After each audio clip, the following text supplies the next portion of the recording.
Welcome back to the weekly news roundup. This is the privacy edition and the security edition. We're covering these two over here. And these are recorded live Fridays, 9 p.m. Eastern Standard Time. If you want to catch the show live and participate in all of the madness as it actually happens, that would be pretty cool. I moved over a little bit. You can actually see Tux chugging out over my shoulder there. There you go, Tux. Hot Tux. Anyway, let's go ahead and get diving on into the privacy news. There is very little political stuff, just a few things. I think there was one that intersected in business and one that intersected in privacy. Joe Biden apparently has a Peloton exercise bike that the Secret Service said, no, you really can't move that into the White House. It's an IoT device, and we really can't have those in the White House. So if he wants to keep his cherished Peloton bike, he is going to have to disable a lot of these smart features because the thing does the Secret Service. The Secret Service is like, yeah, it's got cameras to watch you. It's got microphones to watch you. It's just all sorts of stuff watching you as you go through. And so, yeah, you can't do that. They said if he does want to keep his $2,000 internet connected exercise bike, they are going to have to manually remove the microphones, cameras, or keep it completely off the internet. Why do you even need an exercise bike on the internet? But anyway, so there we have it. So you guys wanting to hack the Peloton exercise bikes to get into the White House, you'll have to try again. The Secret Service is already onto you. So let's go ahead and move on to the more neutral type news. 1 in 5 companies admit to spying on remote workers without their knowledge. So all of us are being sent home, work from home. And so now, of course, hilariously, I think it's later on in the business section, or maybe I threw it out, but Ajit Pai in his final gusto to say screw you to the technical America, he's like, yeah, 3 Mbps upload is just fine for the average American family, despite everyone and their children are at home working and are requiring on video conferencing. And I was watching, is it like Jacob Fluke or something? Jason Fluke, something Fluke channel. He has been doing some amazing videos looking at these tips, looking at these companies and how they're doing spying on people. There's a new company called Sneak, which is basically it'll take it's perpetually watching you on the web camera when you're working, and someone can, part of their marketing model is to, grab a picture of your coworker while he's doing something embarrassing like yawning or picking his nose, and make a whole water cooler community out of this. It's like, what are we, a group of children still? I think we are. We are a group of unprofessional children here in America. But then he did another interview with a CEO that's just like, I'm tracking everything I do, and I'm getting a 60-something inch monitor in the corner of my office so I can watch everybody's webcam at the same time. Creepy. And then there's actually a smart chair I found, a smart work chair. It will determine if you get up and report back to your HR team. And if you're getting up for too many breaks, the HR team might have a talk with you. Okay, Peter, let's have a talk. So anyway, 1 in 5 companies admit to spying on remote workers without their knowledge. This is why I prefer the desktop computers where there is no camera unless I explicitly plug it in. That's what most of my computers are. The one laptop that I have, actually the whole laptop lid is always closed. So that camera's not picking up anything. I only use an external docked monitor, monitor and whatever else. And then I also attach to that, I have a microphone plug, which will trigger the physical microphone, disables the microphone that's on board on the computer, so it kills all sound. So that's the only laptop that's ever on a regular basis. So that is actually a nice setup to do for that. And so you got to be really careful if you're working from home and your company's like, your HR is like, oh, you got to use this app and put it on. It's like, yeah, tell him, I will actually probably be a little bit more productive without it. And I told a contract that the other day. He's like, we're going to try and get more organized with this service. I looked into it and it's like, well, you have to sign in with a Google service. Like, I don't use Google services. So, yeah. And I know you guys are like, but you watch this on YouTube, you hypocrite. Yeah, that's for a separate business. Okay. Just keep in mind, I don't use Google or YouTube or anything for anything in my personal life. And that business technically does have a Google account, but I'm like, no, I'm organized enough without this crap monitoring and it trying to attach itself to everything I do. You got to tell people no. You got to stand up and say no. We're like, well, I don't want to lose my job. No, I'm sorry. If you are a good employee and you come in and you say no, they're actually going to listen. They don't want to lose a good employee over something stupid. But we got to have a backbone and stand up and say, no, I'm not doing it. And tell them why. Send them the creepy video from that gentleman. I threw it in the Discord server the other day and say, this is what I'm afraid of. Okay, if I'm getting my work done, it's none of your business. Like, no, I don't need my web camera perpetually turned on. I might have children in the background that are crisscrossing. And no, I really don't want everybody in the office seeing pictures of my children crisscrossing in the back of the room. All right. And so this is the kind of stuff. So what are they doing? Well, there's this nice new product here. They have a personal mode and then they have a business mode. So this is a wristband that lets family, friends, and bosses monitor your mood. Now, the good thing about this is you have to explicitly push the button. Dude, I'd be sitting here pushing that I'm depressed button. I'm depressed, man. I'm depressed. I'm going to start leaving fun stuff on the company servers. I just bought me a length of rope. Ooh, I just bought some strong hanging nails. Ooh, bad. Come on, guys. You got to troll this stuff. You got to troll them. But I looked into this thing here. It's a UK company called Moonbeam. And, with all this pandemic, we have to be all concerned that people are cared for our health. Here's a thought, morons, okay? Here's a thought. If you're all like, oh, I'm so socially isolated, I'm highly depressed, go get coffee with someone. Oh, you might spread the coof. Dude, unless you're getting coffee with a geriatric patient, you ain't gonna have a problem. All right? We still have more nursing home deaths in my county than we have confirmed deaths in the county. And I bet that that's the same for the entire rest of the country. Because if you've actually gone to the CDC and looked at the data, the average Joe is not dying of the coof. Okay? Go get coffee with your friend if you're that depressed. You don't need some bracelet to tell everybody in the world digitally that you're in a bad mood and you're sad and you're depressed and there's nothing they can do because I don't know what to do. Like, really, what do you do? What do you do with this information? Like, oh, my friend's depressed. Well, then go visit him. Here's a thought. Rather than have a separate thing that's attached to an app which sends your mood and the times you press the button and other stuff, by the way, there's a lot more stuff in this than just your mood sensor, sending it to some third-party country, why don't you pick up the phone, call your friend, say, hey, I need to talk. Let's get some coffee. All right. And, you might be breaking some quarantine violations. Good. Tell the tyrants they can't control your life. There's a thought. And moving on, Telegram. Oh, yes, guys. I did say the other day that if I see Telegram in the news one more time, I'm going to say don't use it. Well, guys, this is the third time Telegram has been in the news in 2 months. I'm going to officially declare right here, right now, don't use Telegram. Delete your accounts if you have them. Get rid of them because they're going crazy. They're going woke. Remember, first it was the advertising. We're going to start pushing advertising inside of all of your stuff. The second one was now we're, what is it? Oh, we're going, wait, hold on. I'm getting mixed what the second one was. First one was pushing in advertising. I forget what the second one was.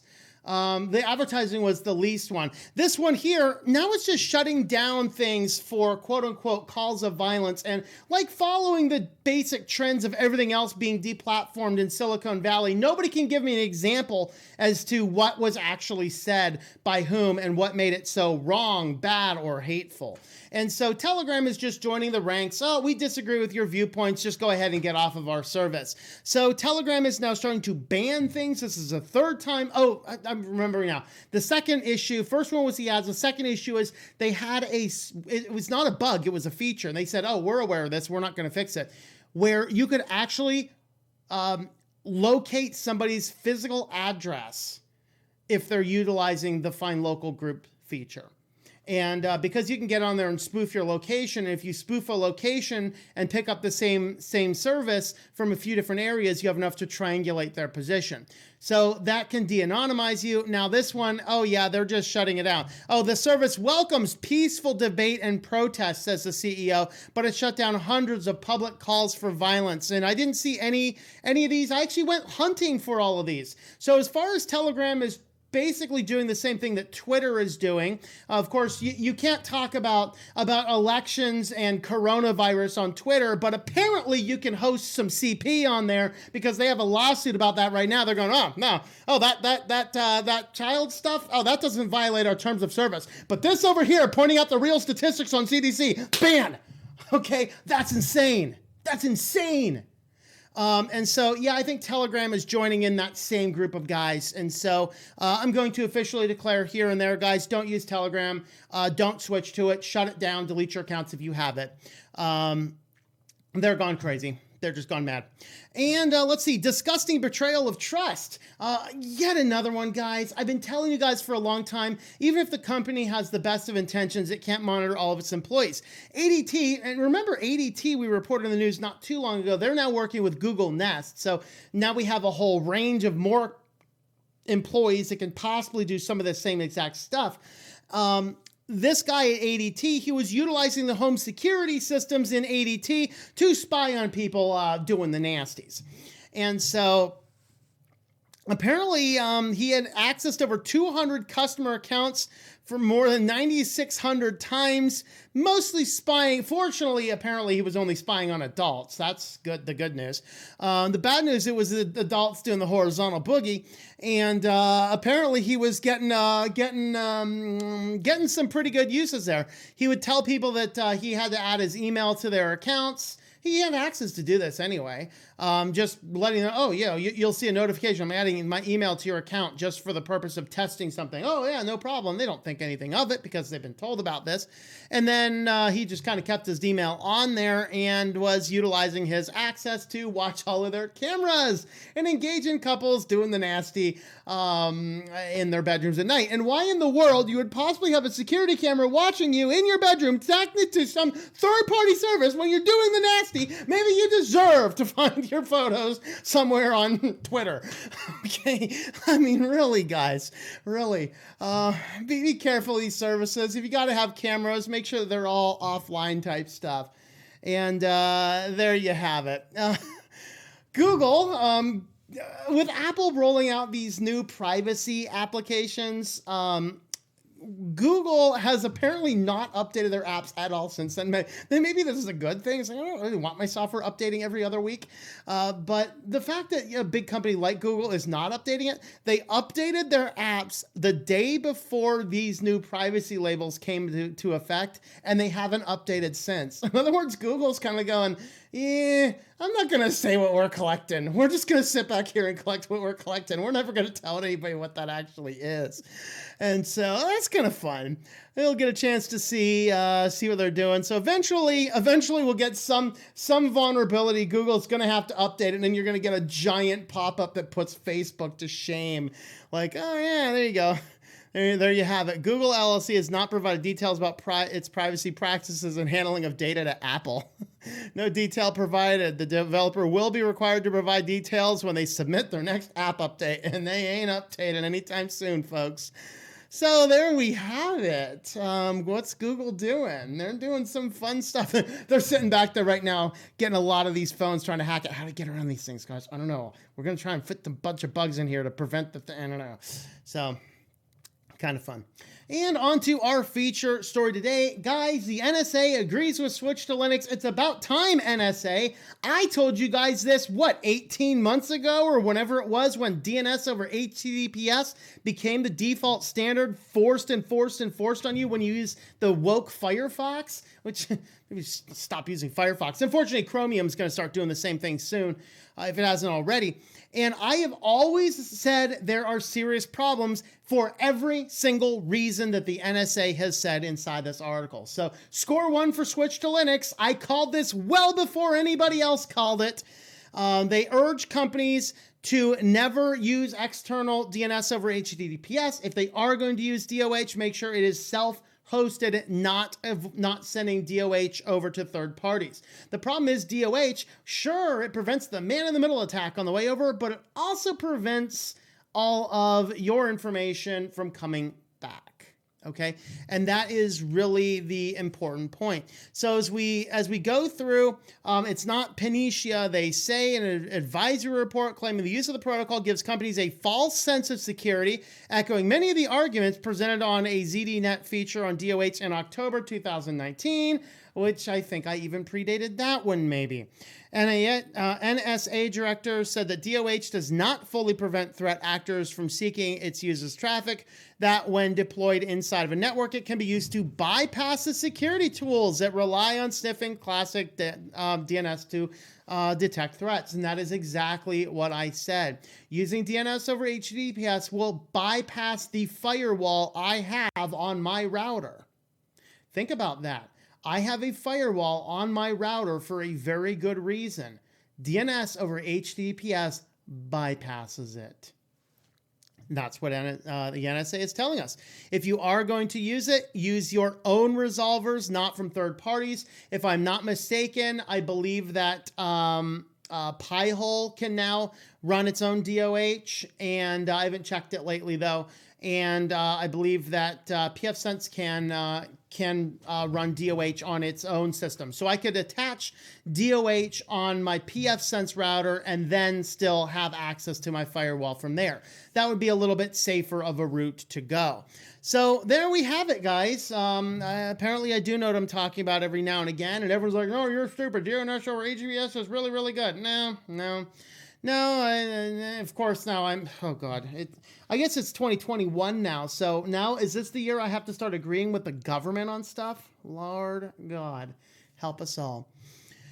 Well, if you want to help support the channel, have a look at our Linode affiliate link. You can use our affiliate code there, get $100 in credit that will last 60 days. You can play around with a whole ton of Linode stuff going on there, and then to settle on what you need, tlm.li/Linode. This is what I'm using to host. I'm actually testing a full-scale, fully functional ISP config right now, and it's also where I'm hosting my Jitsi server. So I'm making really good use of the Linode services. Go ahead and check them out today. You can use that affiliate code there and get $100 in free credit. Well, let's have a look at some security news next. So first in our security news, yet another Windows 10 bug that can corrupt your hard drive. So last week we reported on the Windows 10 bug that can crash your hard drive if you open an image. This one is if you just open a folder, which by the way, that folder could be linked to a random website or something in an email, all sorts of ways to cause that folder to click. But when you go ahead and click on that folder, it will crash your entire hard drive. So apparently NTFS is a really bad file system if opening images and folders can corrupt it. But yeah, be careful if you are updating to the latest versions of Windows. Some things indeed are causing the file system to go completely corrupt. Make sure if you are running Windows, you have a very good backup strategy in place. Not to be left out, Mac actually has a new bug in the latest version. These are the Apple M1 Mac models, and this one apparently has a screensaver bug. So apparently this triggers if you were to log out, or not log out, switch users. They hyped up this big switch user account. So like on Linux, you can switch user over to another user. And then when you switch user, the screensaver will lock on. And then as the screensaver locks on, then it will, when the screensaver logs on, it'll come back and it will never turn off. And then you don't have a way to turn it off. And so there we have it. It is definitely a little bug on the Mac. Brand new Mac Mini M1, second day using it. Big Sur Mac OS 11 with the screensaver and screen sleep set to 20 minutes. Actively editing some calendar entries. All of a sudden, the exact same happens. Screensaver on, user locked out.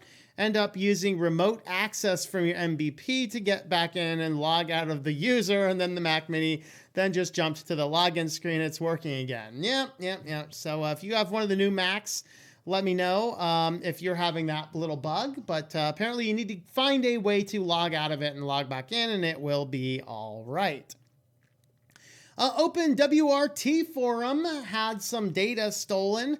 They did clarify that it's just the OpenWRT forum, not the wiki page. The wiki page uses a different database, different logins, and things like that. The problem was that an admin who had a good password, but their software did not have any limits on the access, and their password was brute forced with no two-factor authentication enabled to it.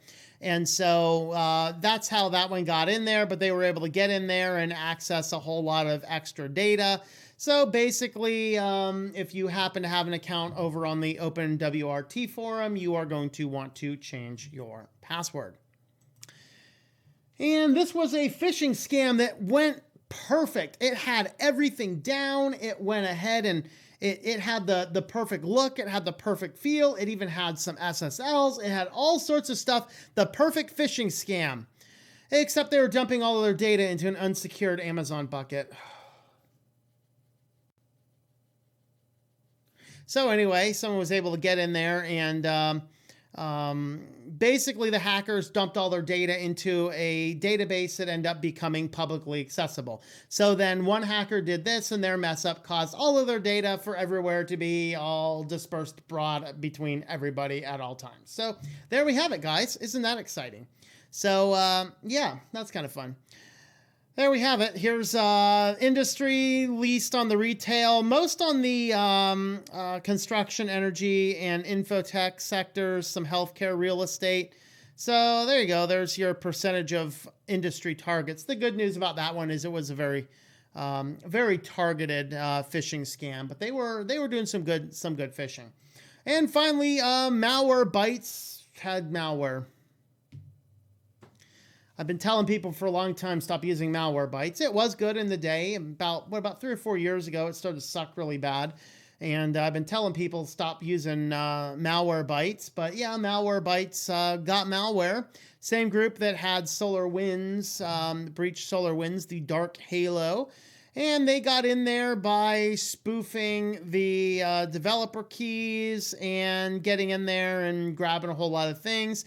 They learned about it December 15th. So much for that 30 days of notice. Or is this article earlier this week? Yeah, it's close, I guess. Few more. Hey, yeah, a couple days for Christmas in there. I guess they're right on that 30. So they said the hacker only gained access to a limited subset of internal company files and added that the software remains safe to use. I'm not sure about that, but there we have it. SolarWinds hack last year's supply chain attack led to breach U.S. governments, et cetera, et cetera. Yeah, whatever. We already covered all that kind of stuff.